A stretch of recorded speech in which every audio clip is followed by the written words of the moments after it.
Muito bom dia a todos, muito bom dia a todas. É um prazer estar aqui com vocês, podendo hospedar mais um evento do Levi Salomão Advogados.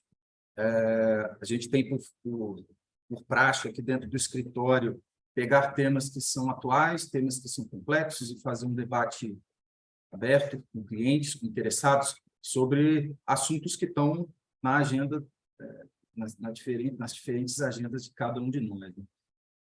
Hoje, na pauta, a gente vai ter uma conversa sobre questões tributárias. Mais especificamente, a gente vai falar sobre tributação de investimentos de pessoas físicas no exterior, como é que isso recentemente foi modificado, como é que vai passar a valer a partir de determinadas datas, que é um assunto super atual, que está na agenda de quase todo mundo que lida com esse tipo de matéria, de fazer investimentos fora do Brasil, né? Residentes que fazem investimentos fora do Brasil.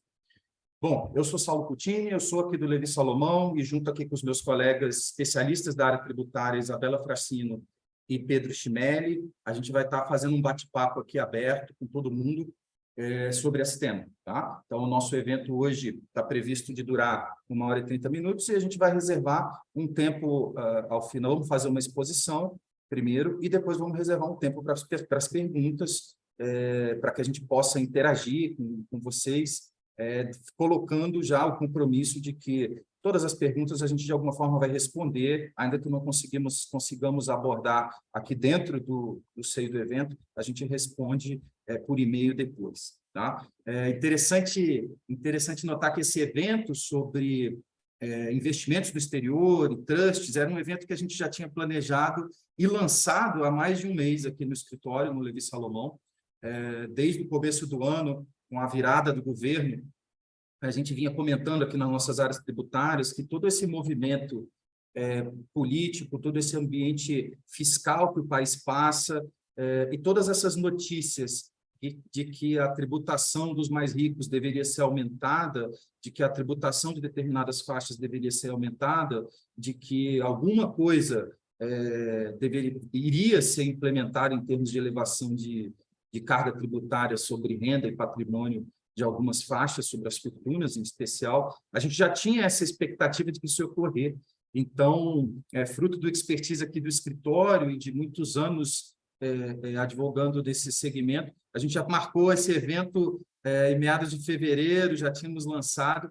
Eis que no dia 30 de abril, todo mundo, de alguma forma, foi surpreendido com a medida provisória, 1171, a medida do governo federal, que teve por finalidade fazer uma atualização da tabela do imposto de renda, mirando colocar numa faixa de isenção mais pessoas, os mais pobres entrarem numa faixa de isenção, mas até por uma exigência legal da lei orçamentária brasileira para fazer frente a essa diminuição de arrecadação que o aumento da isenção da tabela do imposto de renda faria, alguma coisa tinha que ser colocada no lugar. Então, alguma coisa de aumento de arrecadação ou de diminuição de despesas teria que ser colocada na mesma medida como compensatório dessa perda de arrecadação para esse ano e para os anos seguintes. A opção do governo, nesse momento, foi, na mesma medida provisória, em que tem a nobre missão aí de atualizar a tabela do imposto de renda, eles fez uma série de atualizações e modificações e, inclusive, inovações no que diz respeito a investimentos de pessoas físicas no exterior e de que forma isso aí deve ser tributado. Tá? Então, com isso, a gente atualizou o nosso evento que ia falar de trusts e medidas de proteção do patrimônio, de direito sucessório, visando ter uma melhor eficiência fiscal para quem tem investimento fora do Brasil. A gente acabou atualizando o nosso evento para debater um pouco o que tem nessa medida provisória, quais são essas inovações que foram trazidas aí para o direito brasileiro, e considerando o que está posto na medida provisória, o que são de opções que poderiam, o contribuinte que está nessa situação hoje, o que ele deveria começar a cogitar, se ficar a medida provisória da forma como ele está. Bom, nosso evento ele vai estar organizado em 3 pilares principais. No primeiro momento, a gente vai falar sobre o que muda na tributação de investimentos diretos das pessoas físicas. Então, quem detém investimento em papéis diretamente fora do Brasil, como é que essa tributação começa a se operar. Vamos também comentar, num segundo momento, sobre quem detém participação em offshores, em empresas, investimentos indiretos ou via empresas offshores fora do país. E vamos falar, num terceiro momento, sobre trusts, que é essa figura que não tinha normatização no direito brasileiro, também causava muita dúvida em relação ao tratamento tributário, que deveria ser dispensado para ele, e a medida provisória e nova, trazendo, vamos comentar sobre isso, de certa forma, atropelando a boa razão de muita coisa que o trust se destina, ele traz uma série de disposições tributárias acerca do trust. Então, a gente vai organizar nosso evento nesses 3 grandes pilares e, ao final, vamos reservar aí por volta de 10 horas, 30 minutos, para a gente comentar as perguntas que forem feitas por vocês. Tá? As perguntas podem ser feitas aqui pelo canal de Q&A, tem um botãozinho de Q&A aqui no Zoom, por onde vocês podem remeter as perguntas. Eu vou falar muito rapidamente aqui sobre a medida provisória per se. Como toda medida provisória é um assunto legislativo que é editado da noite para o dia, a medida provisória já está em vigor, por mais que as pessoas entendam sobre critérios de anterioridade, a vigência dela é a partir da data que está lá, está explícito no próprio texto da medida, mas como toda medida provisória, ela tem um prazo de duração de 120 dias e já está dentro do Congresso atualmente, está em tramitação já dentro do Congresso, e como toda matéria tributária, ela entra no Congresso de uma forma e ela certamente vai sair de uma forma bastante diferente. É de se esperar muita mudança no texto da medida provisória, porque muita emenda é apresentada para qualquer tipo de pauta tributária que tramitam no Congresso. Para ter uma noção, até hoje, a comissão que está analisando essa medida já recebeu 106 emendas diferentes. Muitas dessas emendas não dizem nem respeito à tributação de investimento no exterior. Elas dizem respeito a isenções que querem dar para alguns setores, antecipando um pouco do que seria a discussão mais ampla da reforma tributária que o governo diz pretender fazer no futuro. Mas como a pauta de tributação é uma pauta cheia de penduricalhos no Brasil, toda vez que se entra uma matéria dessa no Congresso, existe uma miríade de assuntos que começam a ser colocados na pauta. Tá? Com isso, é muito difícil a gente dizer como fica a medida provisória no final. A gente vai aqui se ater a como está o texto, como está, e se ele ficar igual, o que vai valer e o que já está valendo em termos de investimentos fora do país. Mas é muito difícil a gente dizer como vai ficar. A perda de eficácia da medida provisória, tudo correndo, tudo mais constante, será em meados de setembro, quando os prazos de 120 dias, contado eventual recesso legislativo aí de julho, se expira. A partir dali, a gente vai saber qual é o texto definitivo que vai ficar que vai passar a integrar a regra tributária brasileira. Um ponto que a gente gosta de destacar é que hoje o Congresso tem uma postura muito refratária a qualquer aumento de carga tributária. O Parlamento brasileiro hoje entende que todo aumento de arrecadação por via de tributos é ruim. Então, tem muita declaração pública de parlamentares e de bancadas dizendo é um consenso que precisa ser feita a atualização da tabela do imposto de renda. É um consenso e todo mundo é a favor disso. Agora, a forma como você vai compensar isso, se é por meio de tributação de setores A ou B, você deveria fazer isso de outra forma.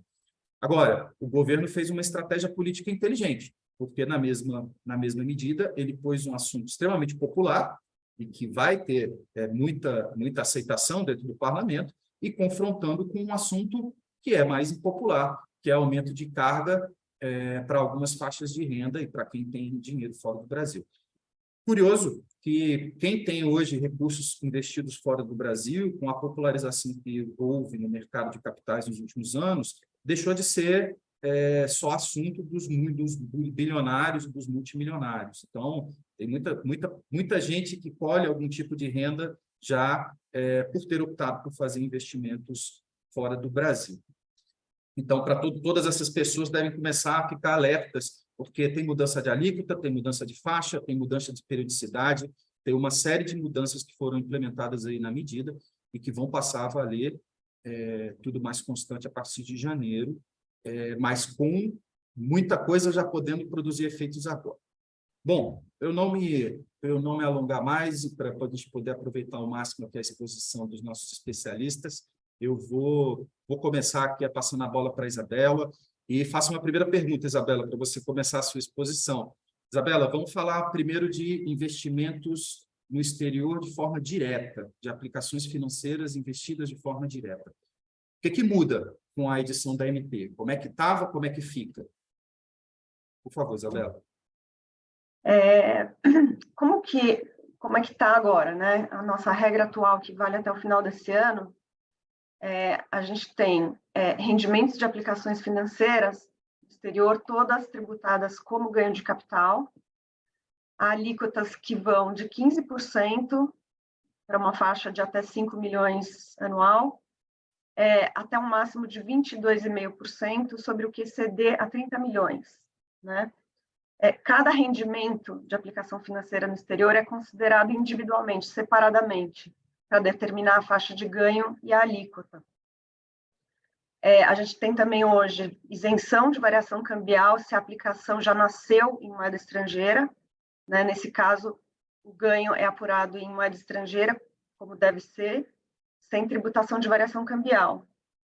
Mais para frente, a gente vai falar um pouquinho mais da variação cambial. E, por fim, hoje a gente tem uma isenção para ganhos de capital na alienação de qualquer ativo que foi adquirido na condição de não residente pela pessoa física. Isso tudo muda com a MP.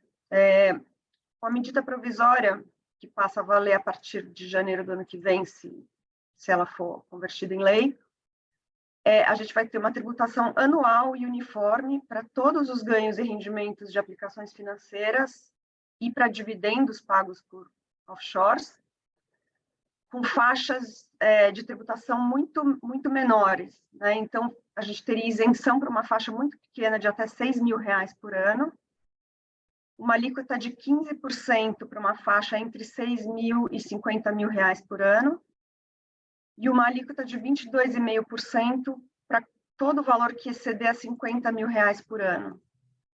Então, a gente vê aí a diferença de valor entre a alíquota, a faixa de ganho da regra atual, que é 22,5%, porque exceder a 30 milhões, versus, como que é a MP, 22,5% se exceder 50 mil reais. A diferença é muito grande, né? A gente tem uma progressividade aí muito acelerada, chegando muito mais rápido à faixa de tributação máxima.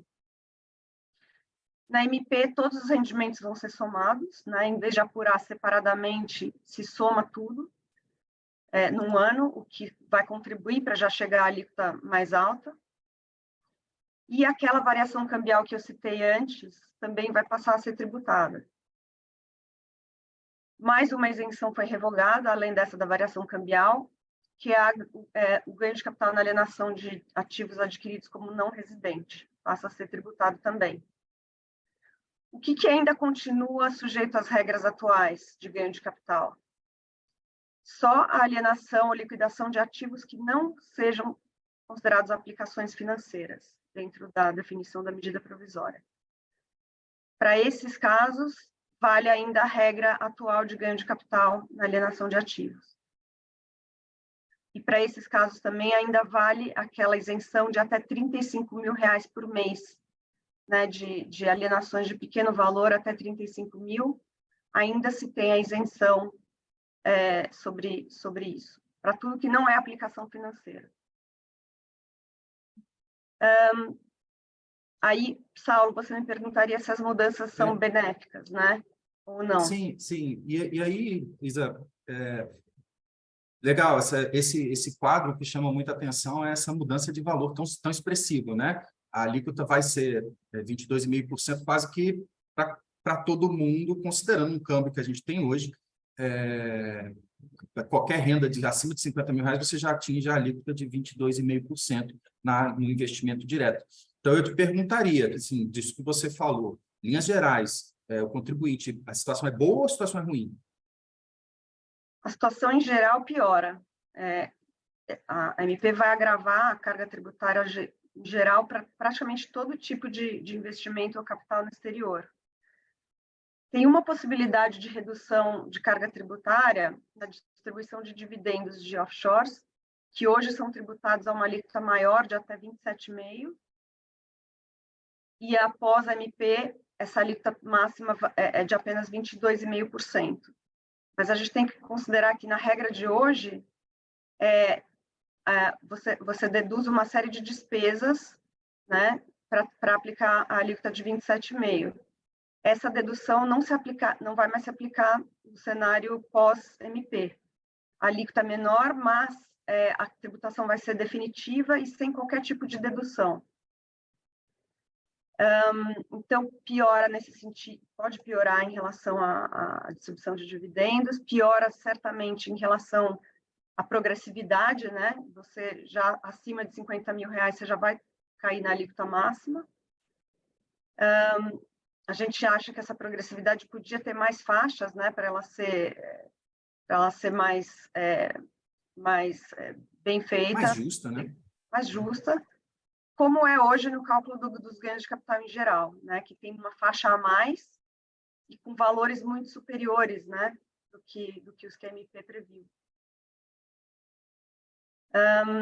Esses rendimentos de aplicações financeiras diretas vão continuar sendo tributadas no regime caixa, né, ou seja, só vai ser tributado no período de apuração em que efetivamente forem percebidos os rendimentos, via resgate, alienação, amortização, vencimento das aplicações financeiras. Mas a tributação vai ser anual, né? Só na declaração de imposto de renda no ajuste anual, o que é uma vantagem, né? Acaba sendo uma vantagem, né? Porque hoje a pessoa física tem que ficar apurando mês a mês, né? Operação a operação, ela tinha que apurar. Agora, pelo menos, vai ser anual, uma vez só, no final do ano. Pedro, tem um slide que resume a tributação das aplicações financeiras diretas, se você puder colocar.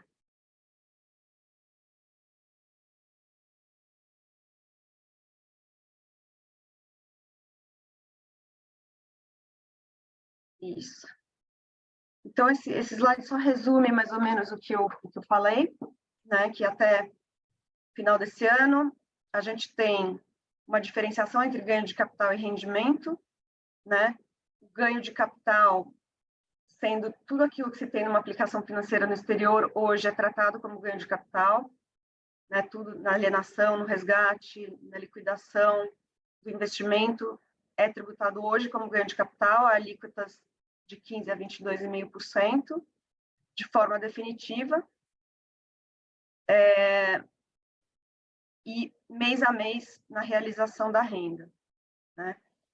Hoje, rendimento seria só a disponibilização de lucros e dividendos, porque todo o resto é tributado como ganho de capital. Lucros e dividendos são tributados até 27,5% no Carnê-Leão e no ajuste anual. E a partir de 2024, tudo vira rendimento. A variação cambial, em todos os casos, passa a ser tributada.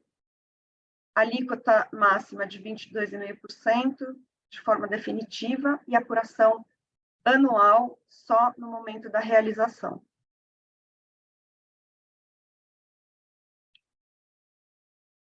Perfeito.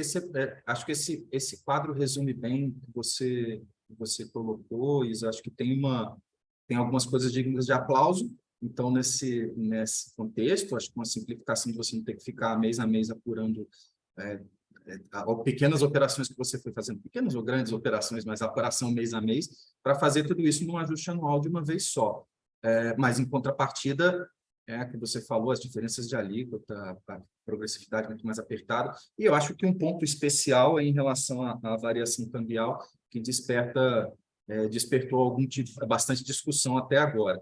E então, dentro dessa linha, eu te pergunto, do que saiu aí, falando de aplicações diretas, do que saiu até agora na MP, você vislumbra alguma coisa que pode ser questionada, alguma coisa que não pare de pé, possa ser metralhado aí em termos de constitucionalidade ou algum confronto com outra lei que já existe? Bom, a primeira é essa exigência do imposto sobre variação cambial na liquidação, na alienação, resgate de aplicações que já nasceram em moeda estrangeira, né? Essa revogação dessa isenção é questionável, por ausência de um efetivo acréscimo patrimonial, né? Porque o custo do ativo já foi formado originariamente em moeda estrangeira, né? Então, esse ponto é questionável. Já existem emendas na MP, várias emendas em relação a esse ponto da variação cambial. O governo, em alguns pleitos sobre a variação cambial, está se mostrando sensível a isso. A gente vai comentar mais para frente em que caso. Então, esse é um ponto de questionamento possível se a MP vier do jeito que ela está. E um outro ponto é, a partir de quando passam a valer as revogações das isenções, tanto essa da variação cambial, quanto a revogação da isenção na alienação de bens que foram adquiridos na condição de não residente. Né? A medida provisória ela não deixa claro se ela vai respeitar ou não a anterioridade de exercício em relação a isso, mas deveria. Então, se ela não respeitar essa anterioridade, nesse ponto também ela vai ser questionável. Perfeito. E pensando, né, a pessoa gozava de uma isenção, então significa que a carga tributária era zero para ela sobre esses pontos específicos. Da noite para o dia é revogada essa isenção, tem mais do que precedência dizendo que isso surpreende ilicitamente o contribuinte. Por isso, de respeitar essa anterioridade que você estava falando, que você colocou bem. Nessa linha, acho que uma dúvida que perguntam muito é sobre isenções. E, Pedro, nesse contexto de isenções, considerando que está na MP, falando de aplicação financeira direta, como é que ficam as isenções agora? Bom, primeiro, bom dia a todos. E queria falar que o Saulo foi muito humilde quando quis passar a palavra para os especialistas, porque ele está dando show aqui, dominando o assunto. Com relação às isenções, Saulo, a gente fica praticamente sem nada. Como a Isabela comentou, a MP revoga a isenção sobre variação cambial e também revoga a isenção sobre ganhos provenientes da alienação de ativos que foram adquiridos na qualidade de não residente. Uma isenção que não foi revogada, mas que ela deixa de ser aplicável, é a isenção para os ganhos provenientes da alienação de bens de pequeno valor. Por que ela não é mais aplicável, embora ela não tenha sido revogada? Porque a sistemática de cálculo da tributação sobre os rendimentos das aplicações deixa de ser aquela do ganho de capital, como a Isabela bem explicou. A gente vai tratar isso agora como rendimento, sujeito a uma apuração específica e também a alíquotas específicas. Então, como não é mais um ganho de capital, não dá mais para dizer que o rendimento da aplicação financeira poderia se beneficiar pelaquela isenção de até 35 mil ao mês. Essa isenção ela continua aplicável para a alienação de outros ativos, como a Isabela falou. E uma das isenções que está causando um pouco de dúvida e que não foi expressamente revogada na MP é a isenção da variação cambial dos depósitos não remunerados. O que é isso? São depósitos de conta corrente, né, que não geram nenhum rendimento. As variações cambiais durante o ano, elas sempre foram isentas. Existe a exigência de atualização do valor desse depósito na declaração de imposto de renda, e se há uma variação cambial positiva, você tem um acréscimo patrimonial virtual, né? Você vai ter um saldo de 100, você tem um saldo de 150 no final do ano. Essa variação sempre foi isenta, porque não significa que você teve um acréscimo patrimonial, se o depósito foi mantido lá. E como essa regra não foi revogada, a gente entende que ela permanece. Existe uma discussão sobre se a MP, por ser uma lei posterior, teria revogado essa isenção, muito embora ela não tenha sido expressa nesse sentido. No nosso entendimento, essa revogação tácita, ela não ocorreu porque a MP, embora tenha tratado de muitos aspectos dos investimentos no exterior, ela não foi exaustiva e ela não tratou da declaração desses investimentos na ficha de bens e direitos, que é o lugar, a caixinha onde está essa regra de isenção. Então, essa regra de isenção ela permanece. na nossa opinião, e isso, inclusive, faz sentido diante da sistemática que a MP propôs, porque a variação cambial de uma aplicação financeira, ela só é tributada quando você resgata. Ela vai ser tributada, de acordo com a MP, ela vai ser tributada em todos os casos, mas ela só vai ser tributada quando você resgatar. O mesmo deveria servir para um depósito. Se você manteve o depósito ali e você não usou aquele recurso, não teria por que tributar essa variação cambial que você reflete na sua declaração de imposto de renda por uma questão meramente formal, né? Essa formalidade, entre aspas, ela foi inclusive reconhecida pela Receita Federal na sua ação de consulta, em que ela afirma que a variação vai ser tributada, sim, mas só quando você usar o depósito. Enquanto você mantiver o depósito, ele vai ser isento. Ela vai ser isenta e você vai ter só que informar ali na declaração de imposto de renda quanto era em 31 de dezembro de 2022, quanto passou a ser em 31 de dezembro de 2023. Perfeito, perfeito. Muito bem colocado, cara. Bom, acho que dentro dessa temática dos investimentos diretos, então, chama muita atenção a questão de variação cambial começar a ser tributada. Isso desperta, tem uma série de emendas já relativamente a isso, há muita crítica sobre isso, especialmente como colocou muito bem a Isabela, o investimento que começou em dólar, começou em moeda estrangeira. O contribuinte não tem nada a ver com uma variação de câmbio em relação a isso, ele não tem ganho real nenhum em relação a isso, mas a MP prevê que, se ele realizar esse dinheiro no exterior, ele vai ser tributado se o câmbio o favorecer, né? Então, ele recebeu $100 e, se o câmbio cair, ele vai pagar, quando resgatar esses $100, os mesmos $100, ele vai pagar tributo se o câmbio desvalorizar. Então, isso é uma medida que está sendo bastante criticada. Agora, vamos passar um pouquinho para falar sobre os investimentos indiretos, que talvez seja um volume bem maior de recursos, aqueles investimentos que são feitos via offshores. E aí, Pedro, como é que muda agora, como é que fica a situação de offshores? Então, quem tem dinheiro investido de via indireta no exterior, o que muda com a edição da MP, Pedro? É isso mesmo, Saulo, muda tudo. Na verdade, realmente o uso das offshores, de outras estruturas, ele era muito popular para evitar as ineficiências que havia no investimento direto, né? E são parcialmente neutralizadas, por exemplo, quando você deixa de ter que apurar os ganhos mês a mês. Mas nos investimentos indiretos, seja ele por meio de uma sociedade, de um fundo, uma fundação ou qualquer tipo de entidade, né, que a regra é bem ampla, mudou tudo. Agora, a gente não tem mais o diferimento, né, que era um grande atrativo, além da simplificação, para a manutenção dessas estruturas. Então, os lucros que estão sendo gerados pela offshore, eles vão ser tributados anualmente agora, independentemente da distribuição.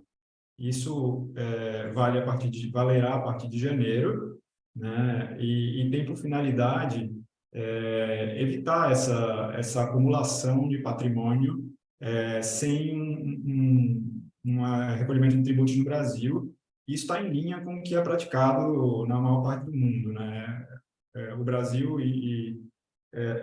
era um pouco isolado nessa forma de tratar as offshores, né? Embora o Brasil não seja um paraíso fiscal, isso era um benefício muito fora da curva, por assim dizer. E é inclusive recomendado pela OCDE, o Brasil quer muito entrar na OCDE, tem feito várias adaptações na sua legislação tributária. Essa é uma das recomendações, que houvesse essas regras de tributação das controladas, independentemente da distribuição. Então, acaba o diferimento e esses lucros eles vão passar a ter que ser tributados anualmente, ainda que você não distribua. E esse valor ele vai ser somado a todos os outros rendimentos de aplicações financeiras que você, porventura, tem diretamente. Então, você vai fazer um grande bolo e vai tributar tudo ali naquelas alíquotas de 0 a 22,5%.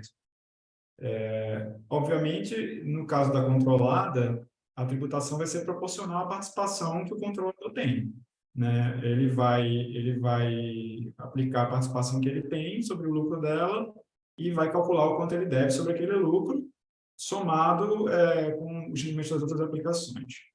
Esse valor do lucro da controlada vai ser convertido para reais de acordo com a cotação do dólar para o último dia 8 de dezembro de cada ano.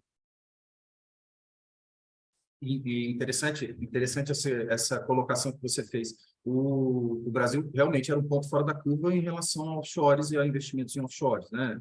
Você estava falando de diferimentos, trocando em miúdo, seria o dono do offshore escolhe a hora que ele quer pagar tributo na regra anterior. Então, a offshore tinha lucros e rendas e ia acumulando esses lucros e rendas na offshore, e era uma questão de arbítrio do contribuinte aqui no Brasil, do residente no Brasil, escolher quando que ele ia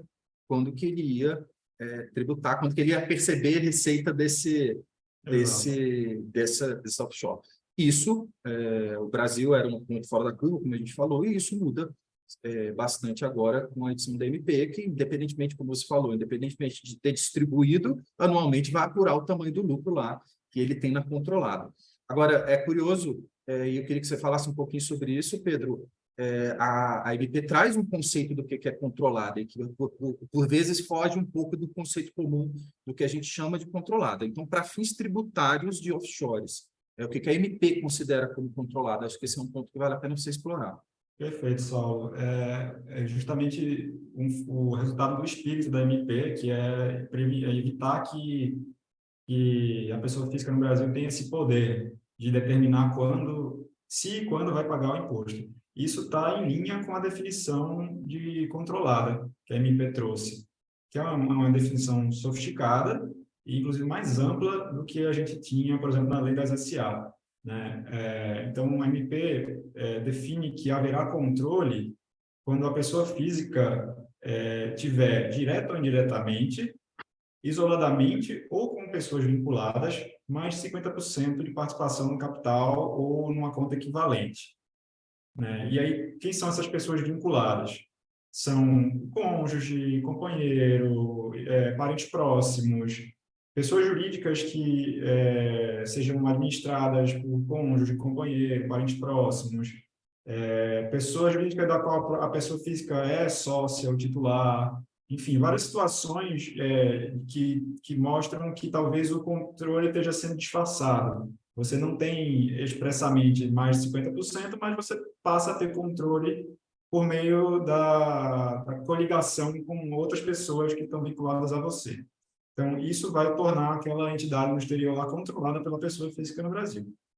Além desse critério de participação de capital, existe um critério ainda mais amplo, que é o critério de preponderância na definição da administração, que pode ou não ter relação com o capital e pode vir, inclusive, por meio de um acordo de sócios, um acordo de votos, que define define que aquela pessoa vai acabar tendo a preponderância de fato na definição das decisões administrativas da entidade no exterior. Tudo isso para que ela possa ter realmente o controle sobre o momento em que ela vai acessar aquele lucro.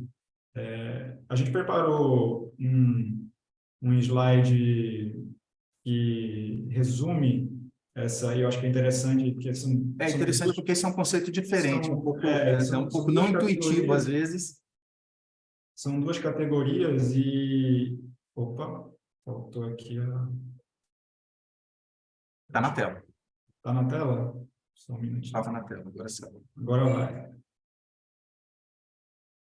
São duas categorias, a participação no capital e a preponderância. E a definição das pessoas vinculadas, ela só vale para a participação no capital. Ela não vale para a preponderância, porque é uma questão mais factual que não tem necessariamente reflexo em participação no capital.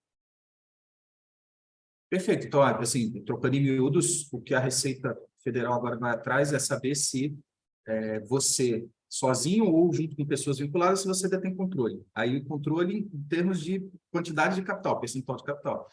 Então, ele pressupõe que você, seus cônjuges, companheiros, então se você tem uma entidade familiar, um offshore que é familiar, e tem lá 3 irmãos, eles vão ser considerados todos controladores, mesmo que cada um tenha 33%, porque eles vão entrar no conceito de pessoa vinculada. Mas acho que a MP traz uma segunda definição que é interessante, e talvez seja passível de muita dúvida e questionamento, que é a definição de preponderância e decisão. Então, você pode nem ser controlador de fato, controlador de direito, melhor, controlador com maioria de capital, mas se você tem um acordo de votos e você pode decidir os rumos daquela offshore, você vai estar no conceito de controlador. Então, acho que esse é uma verdade interessante e que vai dar muita discussão na hora de se apurar, né? Na hora disso ser questionado pela Receita, isso provavelmente vai dar muita discussão. Mas aí, Pedro, voltando no assunto, e se a pessoa é controladora, significa que agora ele já está na regra de tributação de offshore, a regra de tributação automática anual, presumindo a distribuição de rendimento, ou não, um pedaço ainda das offshores vão ficar ainda na tributação como ganho de capital. Como é que basta ser controlador que você já cai na regra nova, ou alguma coisa ainda ficou na regra anterior? Não basta você ter controle sobre a entidade no exterior, porque o que a Receita Federal, o governo quer alcançar, não são todas as empresas e entidades constituídas no exterior. São aquelas que estão no exterior e não pagam tributo lá nem aqui, né? Então, ela corta a fatia que interessa a ela por razões de justiça fiscal. Então, não basta só haver o controle. Ainda é necessário que essa entidade ela esteja domiciliada num paraíso fiscal, ou que ela seja beneficiada por um regime fiscal privilegiado, ou ainda que ela tenha renda, vamos dizer assim, renda financeira maior do que 20% da renda total. Ela não tem renda ativa de outras atividades operacionais maior do que 80%. O que seria a renda passiva, né? Seria a renda proveniente de royalties, juros, dividendos, aluguéis, aplicações financeiras, intermediação financeira. Então, ainda que essa entidade não esteja num paraíso fiscal ou ela não seja privilegiada por um regime fiscal específico fora de paraíso, mas ela tenha a renda ativa inferior a 80% da sua renda total, a pessoa física que controla vai estar sujeita à tributação anual dos lucros da controlada. Né? Vale a pena falar um pouquinho do que é o paraíso fiscal, o que é o regime fiscal privilegiado. Né? A gente fala bastante sobre isso, mas as definições são bem técnicas e em resumo muito apertado, paraíso fiscal é toda jurisdição, todo país que não tributa renda ou tributa a renda a uma alíquota inferior a 20%. E o regime fiscal privilegiado é um regime que é conferido a determinadas entidades fora de um paraíso fiscal, pode ser um país que tem um sistema tributário que tributa, em geral, a renda a mais de 20%, mas ele dá um benefício equivalente a determinadas entidades, ou ele dá benefícios específicos para determinados ganhos de capital, investimentos que você tem fora do país onde aquela entidade está constituída. Então, em resumo, o que a Receita Federal quer pegar são as controladas que estão sendo beneficiadas pelo fato de estarem no exterior, usufruindo de algum benefício. Não, perfeito. Acho que ficou muito claro. Então, não basta ser controlado, você tem que ser controlado e você tem que estar num desses paraísos ou ser uma empresa de investimento, né? Ser uma empresa que tenha renda financeira maior do que 20% das aplicações. Ok, mas ficou claro, então, Pedro, essa parte de o que muda nas regras da MP. Mas acho que vale a pena só comentar, é uma dúvida que tem surgido. Tá bom, eu sou controlador, mas as outras pessoas que são vinculadas a mim, elas também têm que tributar, né? Por exemplo, eu tenho 40%, e meu filho tem 10%, o outro tem 10%, o outro tem 10%, mas juntos nós somos todas pessoas vinculadas e temos 100% daquela entidade. Só eu sou controlador, porque eu tenho mais. Se bem interpretada a MP, a vinculação ela é de mão dupla.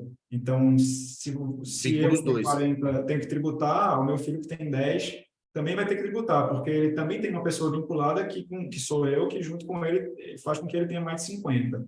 Então, cada um tributa de acordo com a sua participação, mas se você dispara a regra, todas as pessoas vinculadas têm que tributar.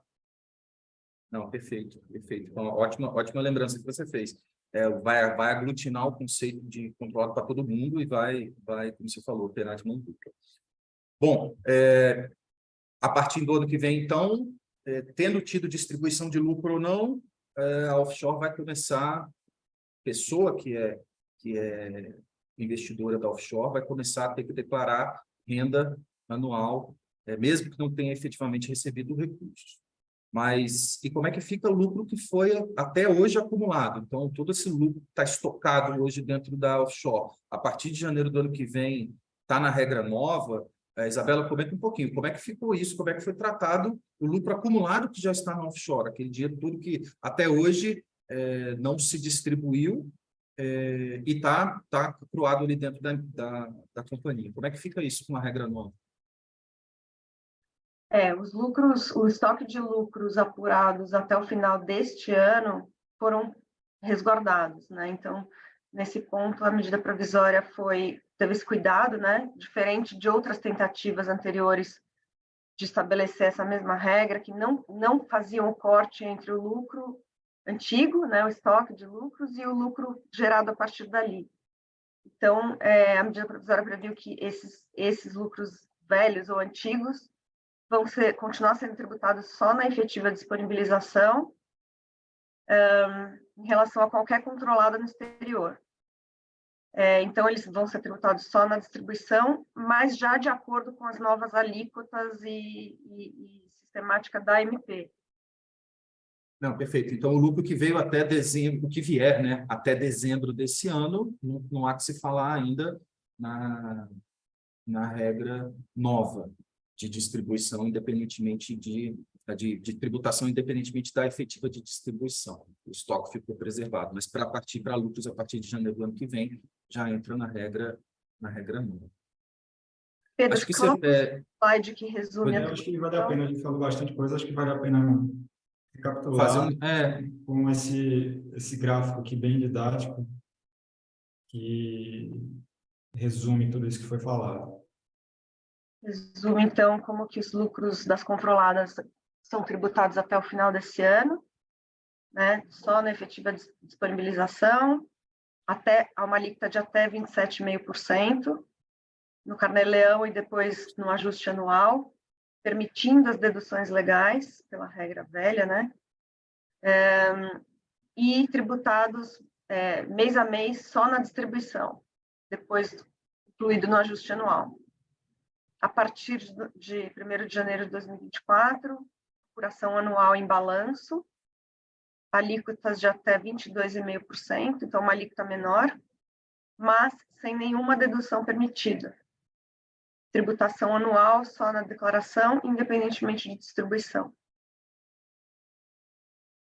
Não, perfeito. Então, esse quadro resume bem esse deparo de como vai ficar, e acho que vale a pena destacar que, ao mesmo tempo que você pode ter uma alíquota relativamente menor, você tem uma série de deduções que você vai parar de poder fazer. E aí, a MP traz um dispositivo que tem que colocar todo mundo agora para fazer conta e procurar um bom assessoramento, que a MP prevê formas de reduzir a tributação potencialmente nesses lucros antigos, né, Isabela? Como é que fica isso? Como é que funciona essa regra? Sim, a MP ela permite a pessoa física atualizar o valor do seu investimento na controlada para o seu valor de mercado em 31 de dezembro de 2022, desde que ela antecipe o pagamento de um IR mais baixo de 10% sobre o ganho, né? E esse ganho ele vai incluir os lucros acumulados por essa controlada até 31 de dezembro de 2022.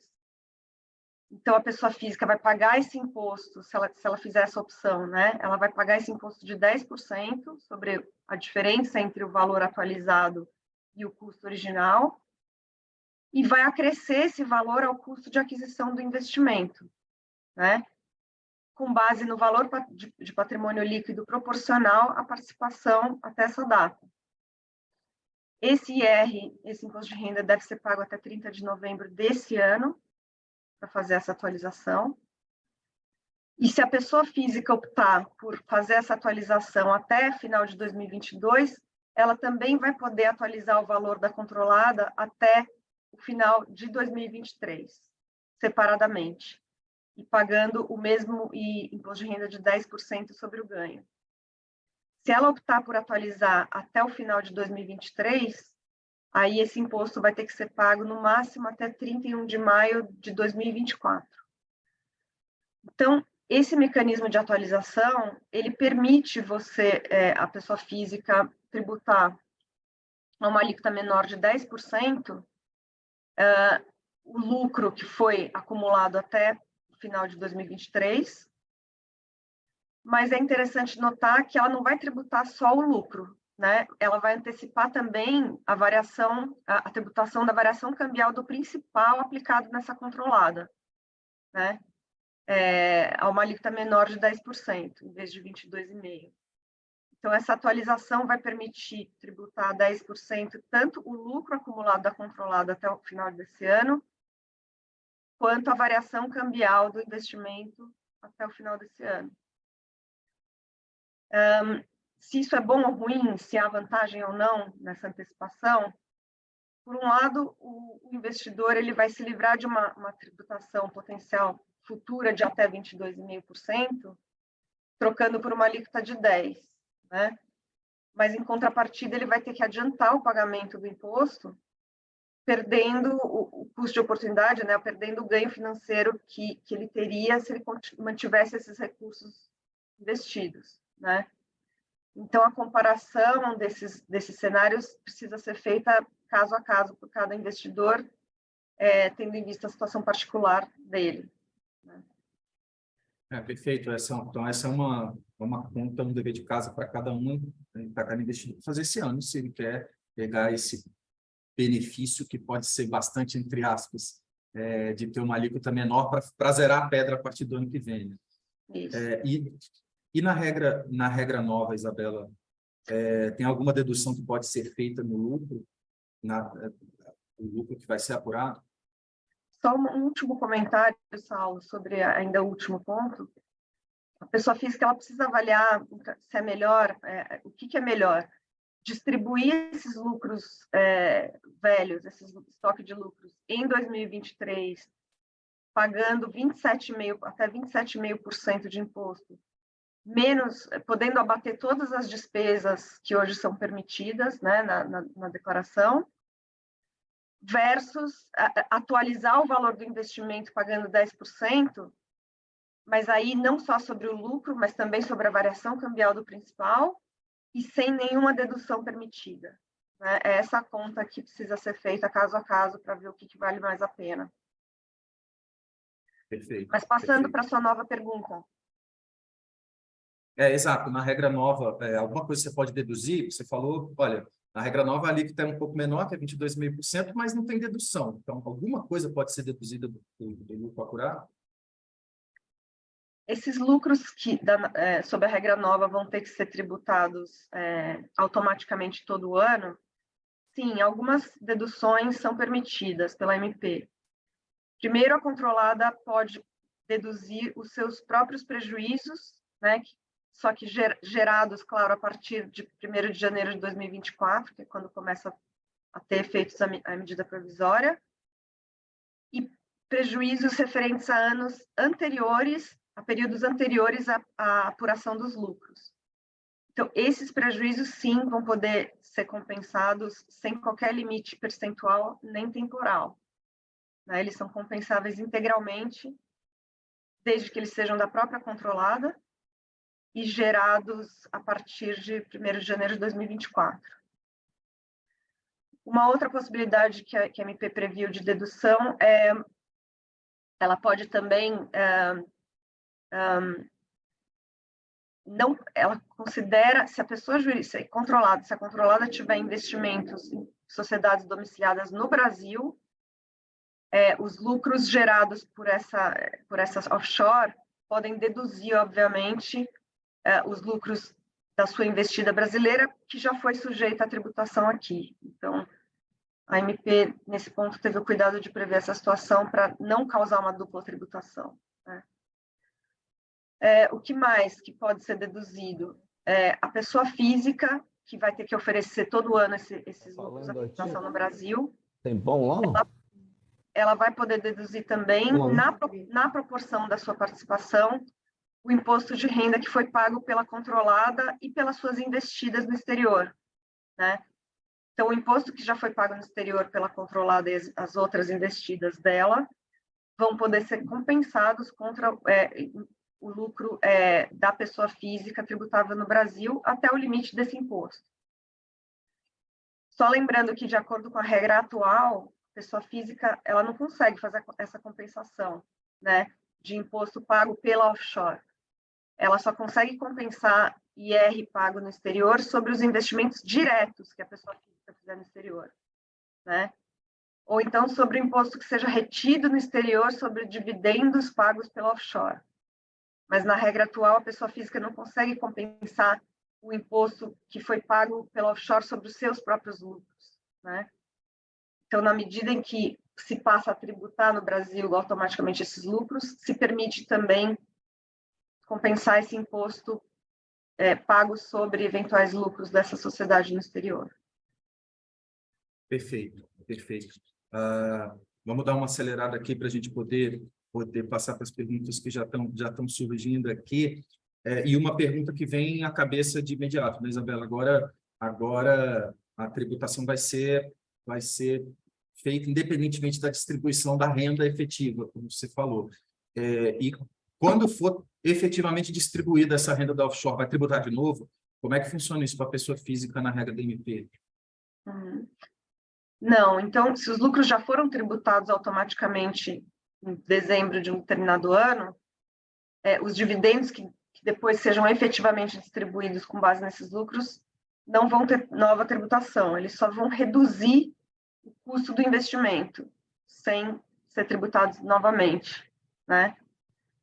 Mas ainda pode ter uma tributação sobre variação cambial nesse momento. Por quê? Porque, de novo, a gente já falou que a MP revogou aquela isenção de variação cambial para ativos que já nasceram em moeda estrangeira, né? Com isso, então, se houver variação cambial positiva entre 31 de dezembro do ano da tributação automática dos lucros e a data em que eles forem efetivamente distribuídos, essa variação cambial vai ser tributada, né? Pela regra atual, isso não acontece, porque a variação é isenta. Por quê? Porque os lucros hoje são considerados rendimentos auferidos originariamente em moeda estrangeira, mas vai passar a ser tributado. E tem a situação inversa, né? O que acontece se essa variação for negativa, né? Então, por exemplo, se a offshore apurou um lucro de 100 mil, né? A um câmbio de 5. Nesse caso, a pessoa física vai pagar um IR no Brasil sobre 500 mil, né? A um câmbio de 5, em 31 de dezembro. E se o dólar cair para 4 no momento da efetiva distribuição do lucro, o lucro seria 400 e não 500, né? Então, o que vai ter acontecido é que na apuração anual a pessoa física vai ter pago um imposto de renda sobre um valor maior do que o efetivamente recebido, né? Que é um ponto de atenção, e isso foi noticiado que o governo está sensível a esse ponto e avalia negociar uma mudança na medida provisória para corrigir esse ponto, né? Inclusive, já tem várias emendas na MP tratando do ponto da variação cambial, então isso talvez mude, porque realmente é um pouco absurdo, né? Você pagar antecipadamente um imposto sobre um lucro que, na verdade, é menor do que o que você recebeu efetivamente, né? Você pagou um imposto sobre um lucro fictício maior, né? Então, isso espera-se que seja corrigido no momento de conversão em lei da MP.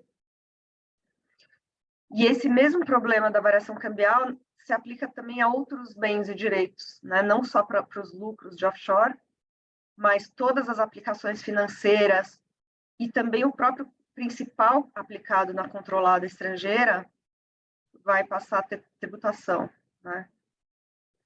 Então, a variação cambial positiva do principal que o investidor colocou na sua offshore vai ser tributado como ganho de capital, mas aí só no momento da alienação, liquidação ou baixa do seu investimento no offshore, né? Então, essa tributação cambial, da variação cambial fica diferida para esse momento da realização do investimento, o que não acontece sob a regra atual. E lembrando que, então, o imposto, como o Saulo já tinha comentado antes, esse imposto sobre as variações cambiais é questionável, né, por não representar um efetivo acréscimo patrimonial, né, quando o custo já foi formado em moeda estrangeira. Esse ponto é altamente questionável. Exatamente, esse é um ponto bem polêmico. Eu vou dar uma pequena mudança aqui no nosso plano para a gente passar para um tema, mas eu vou fazer uma pergunta final para o Pedro sobre esse tema das offshores e com tudo isso que está mudando, considerando a situação que fica, continua valendo a pena colocar recursos via offshore? Existe uma crítica da opinião pública de que são veículos de tirar a transparência do investimento que está sendo feito fora do país, né? O que não é em medida nenhuma razoável pensar dessa forma. Mas existe essa crítica de opinião pública, de certa forma. Continua valendo a pena colocar dinheiro em offshore? Essa é a típica pergunta que a gente responde com depende, né? Depende do caso, depende de cada caso, mas existem sim ainda duas grandes vantagens na manutenção das offshores. A primeira delas, a Isabela já até adiantou, que é a não tributação da variação cambial do principal aplicado, quando comparado com as aplicações feitas diretamente. Porque, imagina, você tem 1 milhão para investir e você compra, pessoa física direto, né, 10 títulos de 100.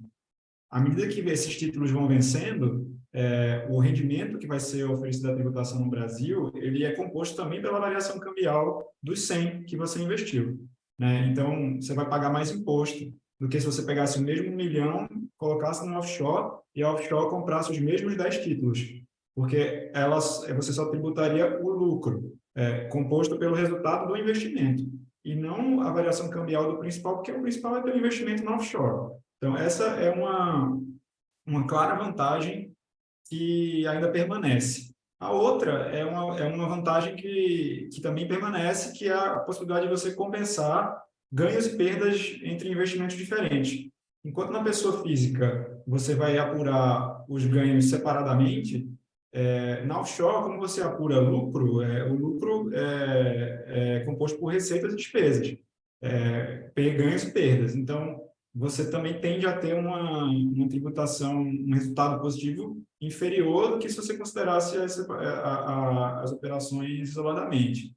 E quando a gente fala do lucro da offshore, é uma coisa que está sendo pouco falada, mas como é que esses resultados positivos vão se refletir no lucro, né? Em outras palavras, que regras a offshore deve observar para apurar esse lucro tributável? A MP não é muito clara, né, com relação a isso. Ela fala que vai ser aplicadas as regras contábeis previstas na legislação, mas não fala que a legislação é essa. De acordo com o espírito da norma, é razoável concluir que seja a legislação brasileira.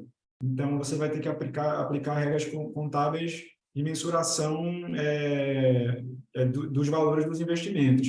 E nem todos esses investimentos eles refletem resultado diretamente. Então, é importante que as pessoas se cerquem de profissionais que estejam preparados para aplicar as regras contábeis de forma coerente, porque não é todo tipo de investimento que vai gerar resultado igual, lucro, todo ano. E isso precisa ser observado. Não, perfeito, perfeito. Então, acho que, resumindo esse tema do investimento indireto, ficar de olho nesse período que você pode ter uma alíquota diferenciada ainda. Pode continuar fazendo muito sentido você ter offshore, o investimento em offshore, tendo em vista tudo isso que você falou de se compensar perdas e ganhos dentro da companhia, continua sendo uma companhia, mas tem que se atentar também agora para esses conceitos novos de controlada, você pode estar sujeito automaticamente a ter que ficar pagando renda, tem custos de variação cambial nisso embutido. Então, tudo isso tem que fazer parte agora de um plano de olhar com uma lupa. É algo que está mudando bastante significativamente.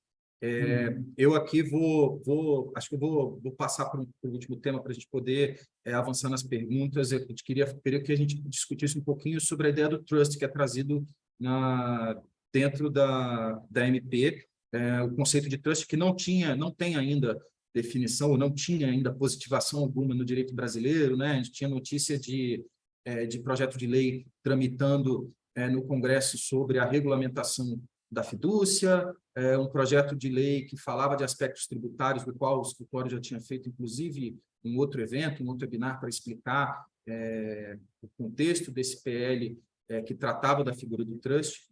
E a MP, aí, se ela foi muito louvável em alguns pontos de fazer uma correção de rumos, que o Brasil estava muito fora da curva em relação principalmente às offshores, e fazer algumas simplificações nos investimentos no exterior. Acho que na figura do Trusts meteu bastante o pés pelas mãos e tem muita coisa truncada aí que ignora o que é o conceito do Trust. Então, vamos entrar nesse assunto agora. Eu vou começar pedindo para a Isabela falar rapidinho sobre o que é um Trust, grosso modo, e o que trouxe a MP em relação a isso, Isabela. Bom, o trust, só para introduzir o assunto, ele é uma figura de direito estrangeiro, né, que se originou e é amplamente usado e desenvolvido em países que adotam common law desde a Idade Média, um instrumento lícito de organização e planejamento patrimonial e sucessório, que envolve a divisão do direito de propriedade de forma um pouco diferente do que a gente tem no Brasil, né? Então, é uma estrutura fiduciária constituída em favor de um terceiro ou do próprio instituidor, que permite a administração de patrimônio em benefício de pessoa que é diferente do titular formal, que é o trustee, né? Então, o que a MP fez, né? A MP simplesmente tratou o trust como se ele não existisse, né? Os ativos objeto de trust são considerados pela MP como continuando na titularidade do settlor, do instituidor, até que haja uma distribuição ao beneficiário ou a morte do instituidor, o que acontecer primeiro, né? Até esses eventos, tudo vai ser tributado no instituidor, todos os ativos que estão no trust são tributados no instituidor, ganhos, rendimentos, etc. E a partir da distribuição dos ativos ou da morte do instituidor, aí sim os terceiros beneficiários passam a ser considerados os titulares e sofrem toda a tributação, né? A tributação que a MP propõe, ela desconsidera totalmente a natureza do trust e ela acaba tributando uma renda que pode não estar disponível ainda para o instituidor e nem para o beneficiário, né? Primeiro, na formação do trust, existe uma efetiva transmissão de propriedade dos ativos, né, do instituidor para o trustee. A partir daí, os ativos e a renda do trust podem não estar mais disponíveis para o instituidor, né? Por exemplo, se ele não se mantiver como beneficiário, por exemplo, se o trust for irrevogável, né? Então, apesar dele nessa situação não ter mais acesso ao patrimônio e nem à renda, ele vai continuar sendo tributado, né? O que é uma distorção aí, uma afronta à própria capacidade contributiva, né? E a questão da disponibilidade da renda, né?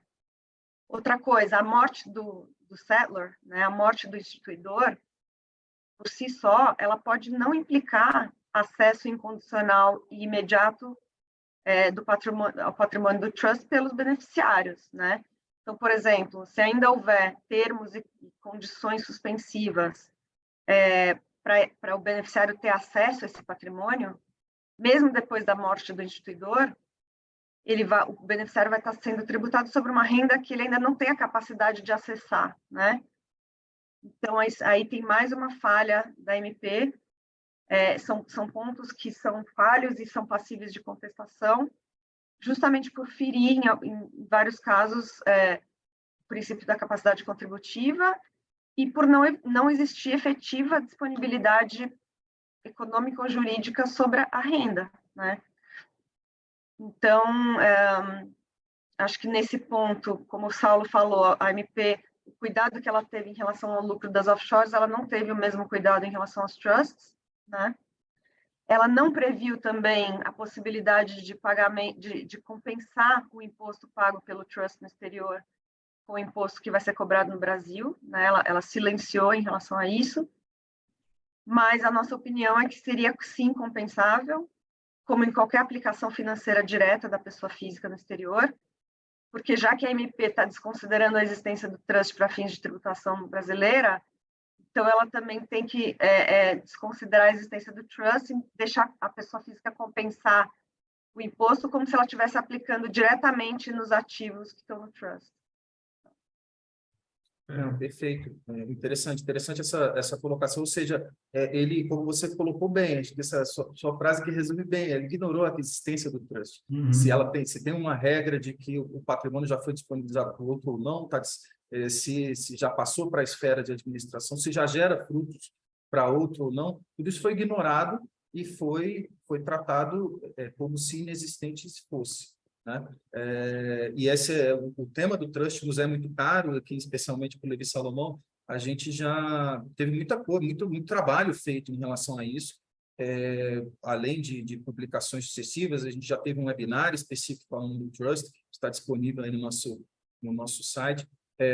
E a gente, inclusive, participou do que hoje ainda está em trâmite na Câmara, do projeto de lei que regulamentava de forma mais coerente, fazendo justiça tributária, inclusive, sem nenhuma intenção de falsa elisão tributária, mas fazendo um tratamento devido.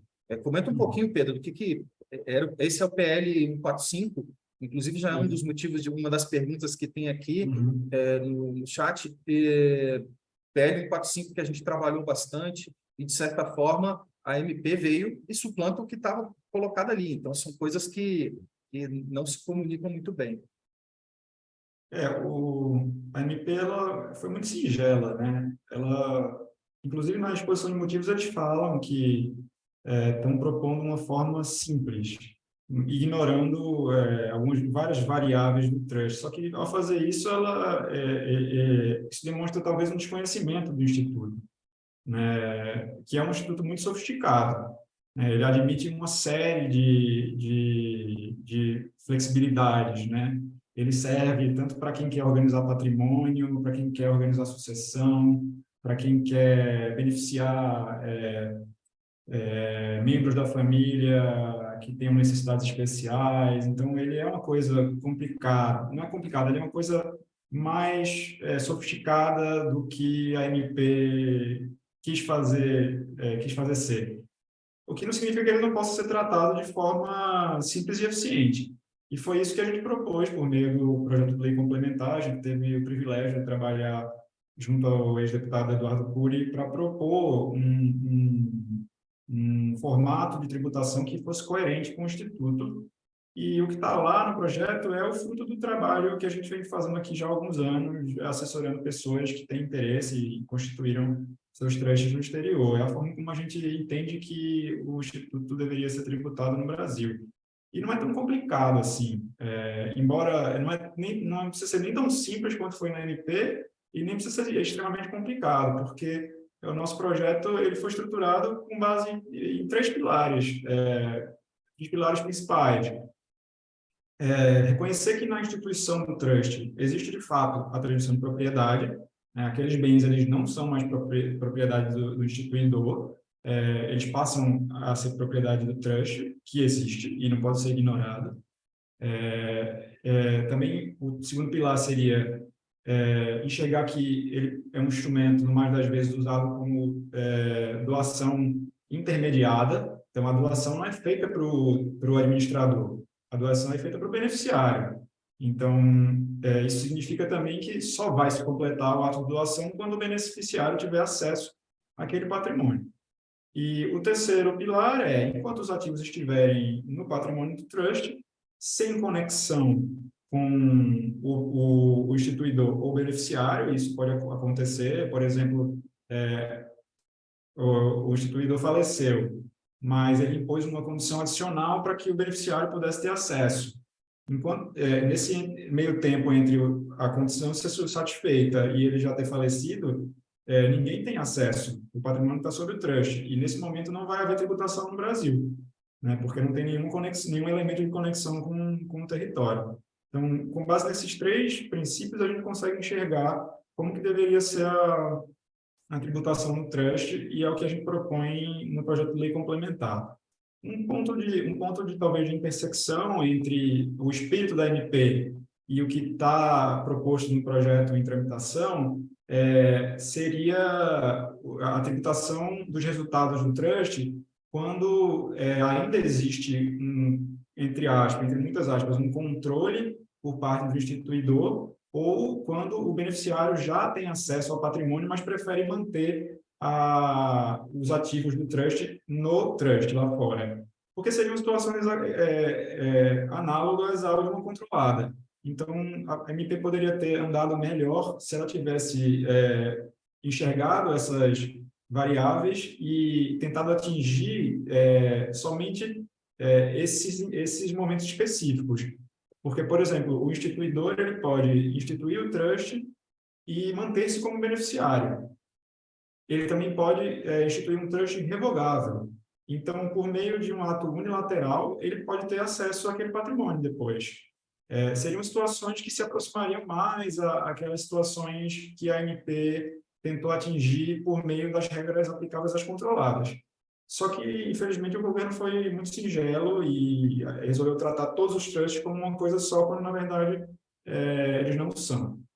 Então, a gente tem algumas diferenças, muitas diferenças entre o que está na MP e o que está proposto no projeto. Uma das perguntas que foi feita é como é que fica o projeto à luz da MP, né? Primeiro, a gente tem que esperar saber se a MP vai ser, de fato, aprovada. E, segundo, como o projeto de lei complementar ele é muito mais amplo do que o que está na MP, caso ele seja aprovado após a medida provisória, ele vai revogá-la, porque ele disciplina a matéria em sua completude. Então, uma das regras de revogação é quando a matéria que era tratada anteriormente foi por uma regra geral, ela foi tratada por uma regra mais específica, ou ela foi tratada por uma lei que disciplinou todos os aspectos daquela matéria. Então, o fato da MP existir não significa que o projeto de lei complementar poderá deixar de ter algum efeito, caso ele seja aprovado. Mas aí permita fazer um contraponto, Pedro, porque, de alguma forma, se acaba esvaziando um pouco o objeto do PL. Concordo que ele vai continuar existindo, o PLP, mas se a regulamentação sair aqui das questões tributárias, e que são talvez as mais sensíveis, não vai ter força, principalmente teria que ter um novo patrocinador disso dentro da Câmara ou do Senado para esse projeto ser resgatado. Talvez não tenha força de Sim, do ponto de ter essa modificação. O que a gente percebe é uma mobilização de alguns grupos para tratar na forma de consertar o que está colocado hoje na MP, dessas distorções que você comentou, de ignorar a existência da efetiva disponibilização patrimonial e etc., que a Isabela tinha comentado também. Então, existem alguns grupos que estão fazendo uma pressão para tentar consertar o que saiu bastante torto dentro do projeto. Bom, eu vou abrir mais perguntas aqui, então eu vou começar a rodar a bola aqui com vocês. Acho que tem um grupo de perguntas aqui que a gente poderia resumir, que diz respeito ao conceito de controle, quando a gente comentou das offshores, e eu vou dar uma linha gerais e passo para vocês comentarem, mas tem uma dúvida perguntada assim, olha, existe um conceito amplo de controle sendo colocado dentro da ideia de pessoa controlada. A impressão que se tem, o mens legis aí do governo, o mens legis de quem está fazendo a MP, foi de ser mais amplo possível a interpretação do que é de ter controle, justamente para você aumentar a fatia de arrecadação, né? Então, tem algumas perguntas perguntando sobre alguns termos abertos que existem como outras partes, se os investimentos, se é considerado pessoa vinculada só ao investimento direto ou investimento indireto. Pedro, acho que esse foi um ponto que você comentou, se quiser abordar essa. Sim, sim. A regra, como está hoje, ela é muito clara e quando ela fala que a pessoa física considerada controladora, ela pode ter esse controle direto ou indiretamente. E aí fica a dúvida se também a vinculada pode ser indireta, né? À primeira vista, você pode até dizer que não, mas se você interpreta a regra de acordo com a finalidade dela, e especialmente se você considera que a pessoa vinculada também vai estar sujeita à tributação anual, como eu havia explicado, então você começa a se aproximar de uma resposta no sentido de que também se aplica para a pessoa vinculada a regra direta ou indireta. Porque, no fundo, ela também vai ser controladora em conjunto com alguém que detém uma participação maior. Então, não faria sentido considerar eu que tenho 40% controlador, ainda que eu tenha participação indireta, e exigir que eu tribute anualmente e não exigir a mesma tributação da pessoa vinculada que, direto ou indiretamente, vai compor o meu controle. Perfeito, é claro. Eu vou agora fazer uma pergunta para a Isabela, diz respeito àquela regra de você poder fazer a tributação na alíquota de 10%, se você fizer a opção de fazê-la esse ano, de trazer a atualização dos valores do offshore para esse ano. A pergunta essa regra de recolher o imposto de renda com essa alíquota de 10% vai servir só para a pessoa física, ou a offshore também poderia aplicar essa regra de recolhimento com alíquota de 10%? Passo para você. Não sei se eu entendi muito bem a pergunta, mas é só a pessoa física brasileira que vai poder pagar esse IR a 10%. Essa previsão é só para o controlador pessoa física residente no Brasil que queira atualizar o valor da sua offshore, da sua controlada fora do país, e tem a possibilidade também de fazer essa mesma atualização pagando os 10%, não só para participação em controladas no exterior, mas para diversos outros ativos. A gente ia até comentar sobre a extensão dessa atualização para outros ativos, mas acabou não dando tempo de esgotar tudo que a gente queria falar aqui por causa do tempo, mas também a possibilidade de atualizar tanto participação no offshore quanto de diversos outros ativos no exterior. Mas sempre os 10% devem ser pagos pela pessoa física brasileira residente no Brasil. Não, perfeito. Isso que eu ia comentar, a extensão da MP diz respeito a rendas da pessoa física. Então, ela não está falando sobre tributação da pessoa jurídica, não tem esse alcance, essa amplitude. Eu acho que você destaca um ponto que vale a pena você até ratificar, Isabela, que é essa possibilidade de atualização também para outros bens. Faz uma palhinha, faz uma explicação rapidinho, que esse é um ponto interessante que a gente acabou suprimindo, mas a pergunta vem à tona e é oportuno. O que a MP permitiu atualizar, né? Além das participações nas offshores, aplicações financeiras em geral, a pessoa física pode optar pela atualização pagando só 10%, participações em entidades controladas, não controladas, bens imóveis, ativos sujeitos a registro, veículos, aeronaves, embarcações, e outros bens móveis sujeitos a registro. Tudo isso pode atualizar, pagando os 10%. Algumas exceções que a MP colocou incluem ativos que não podem ser atualizados pagando os 10%, joias, pedras e metais preciosos, obras de arte, antiguidades, etc., entre outros ativos, esses não podem, né? De novo, se vale a pena ou não, precisa ver caso a caso, porque, de novo, se você vai evitar uma tributação futura de 22,5%, pagando só 10% agora, mas, por outro lado, você vai adiantar o desembolso desse recurso para pagar o imposto de renda, perdendo o ganho financeiro que você teria se tivesse mantido aplicado, né? Então, essa comparação precisa ser estudada individualmente. Não, perfeito, perfeito, ficou muito bem explicado. Tem uma outra pergunta aqui, eu acho que ela é de contexto geral.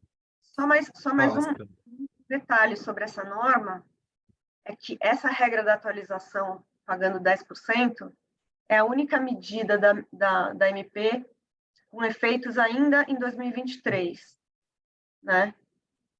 E se o contribuinte optasse por pagar esses 10% e a MP não fosse convertida em lei, né? O que aconteceria? Aconteceria que ficaria valendo a reavaliação e a atualização do custo, né? Mesmo que a MP não seja convertida em lei, como essa regra da atualização ela já vale nesse ano, quem fizer a atualização e pagar os 10%, isso vai ficar valendo mesmo que a MP perca a eficácia por depois não ser convertido em lei. Então, seria mais recomendável, talvez, aguardar até meados de setembro, né, até o final do prazo para a conversão da MP, para fazer essa opção pela reavaliação. Esse é um ponto bem interessante, porque, como você colocou muito bem, teria que pagar esse ano ainda na alíquota menor. Então, há uma avaliação que, além de ter que fazer uma ponderação sobre o que você pretende fazer com esse patrimônio ao longo do tempo, que você vai antecipar a tributação, você tem uma série de dúvidas aí como fica se a MP não sair da forma como ela está prevista. Então, um pouquinho de parcimônia aqui tem que ser colocado. Acho que ainda nesse assunto, eu vi que foi feita uma pergunta sobre como que vai ser feita a atualização, né, operacionalmente. Porque quando a gente teve a regularização dos patrimônios no exterior, criou-se uma declaração chamada DERCAT, que era feita por meio do ECAC, no Sistema Eletrônico da Receita. E a gente espera que seja algo semelhante. Então, é preciso esperar, inclusive, para que essa declaração esteja disponível, né? Uma vez que ela esteja disponível, ela vai estar aberta para ser feita até o prazo que foi estipulado na MP. Mas é mais interessante que a gente aguarde um pouco, enfim, agora já não tem outra opção, porque o sistema ainda não existe. Mas é esperado que seja criada uma página dentro do ECAC para o contribuinte prestar as informações sobre aquele bem que ele está querendo atualizar, possivelmente até já imprimir o DARF para o pagamento, e na declaração de imposto de renda do próximo ano ele já vai informar o novo valor, fazendo referência à declaração que foi feita por meio do Sistema Eletrônico da Receita. Ótimo, ótimo. Bom, eu vou juntar algumas perguntas aqui, vou pedir para a Isabela explicar um pouquinho. Ela diz respeito à variação cambial e está perguntando, para a gente contextualizar isso de alguma forma, como que fica o ganho da variação cambial. Hoje, tem isenção para ganho na variação cambial e a partir da MP não tem mais ou não? Essa foi um assunto que a gente conversou. Explica de novo um pouquinho como é que fica a tributação da variação cambial. Hoje, como é que a regra é hoje? A gente tem isenção, sim, hoje para variação cambial em relação a qualquer ativo que eu tenha adquirido no exterior usando recursos que eu auferi diretamente em moeda estrangeira, originariamente em moeda estrangeira, né?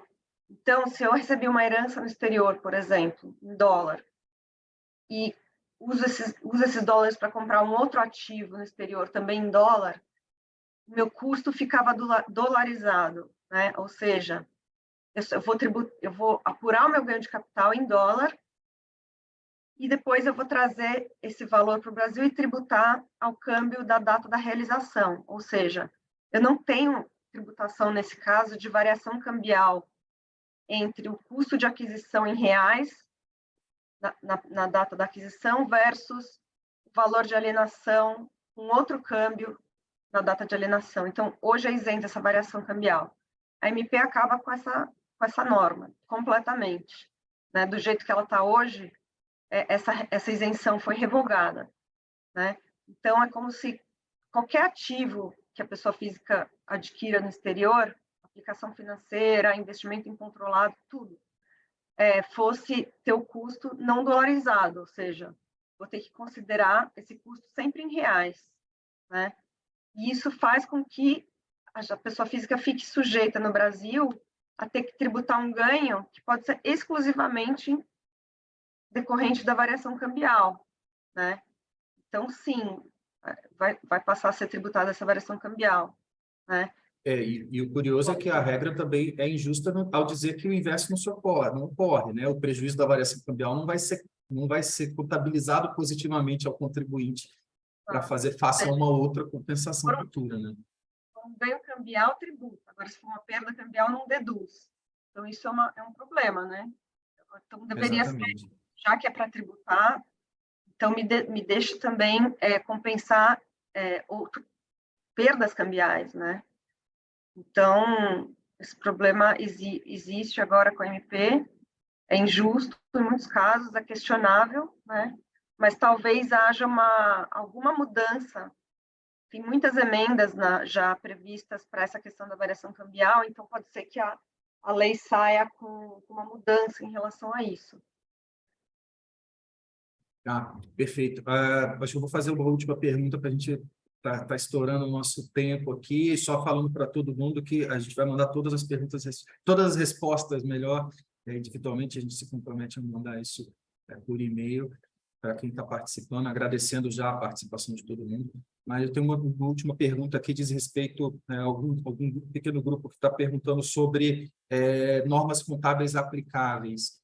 Então, que tipo de norma contábil é aplicável agora para demonstração financeira, já que vai se apurar o lucro da offshore e vai distribuir o lucro da offshore como se tivesse sido efetivamente, vai ser tributado como se tivesse sido distribuído. Ok, qual que é a regra contábil, qual que é dessa DF? Como é que fica isso?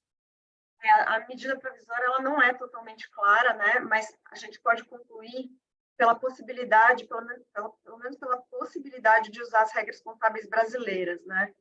Porque quando ela trata de lucros de controladas no exterior, a MP fala de acordo com a legislação, né? Ela não fala se é a legislação do país de domicílio ou a legislação brasileira, né? Então, fica ampla, fica em aberto a interpretações. Então, a gente pode interpretar que seria a legislação brasileira, né?